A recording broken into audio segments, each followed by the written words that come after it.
Okay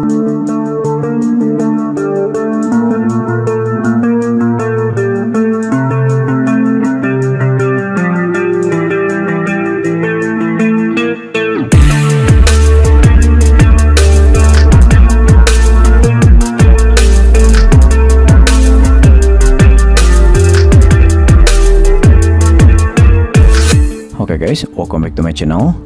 The ID brand is a Volkswagen, the current brand new EV family, and it's a growing fast. Back in 2018 was a sedan concept car that now has more fit and a more production ready concept just today called the ID AERO. It has an impressively low drag coefficient of 0.23 and will enter production in 2024, and yes, it is actually coming to the US market too. This likely will be on an updated version of the MEB modular electric architecture from Volkswagen, and they claim it can get around 385 miles of range on the liberal Euro WLTP cycle, so likely 320 until 300 miles on the US APA cycle. The design is very similar to the other ID vehicle in a term as the body shape, lighting design, and so forth.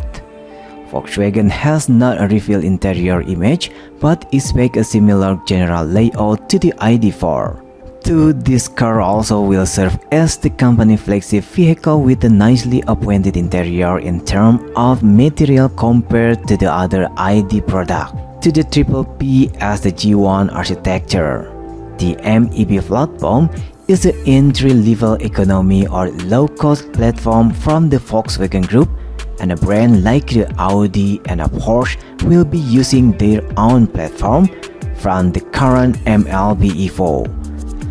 Lower-cost Audi product like the Q4 e-tron will use the MEB architecture too, just as how current entry-level Audi like the A3, T, Q3, and a Q1 use the MQB architecture shared with all Volkswagen, Skoda, and Seat models.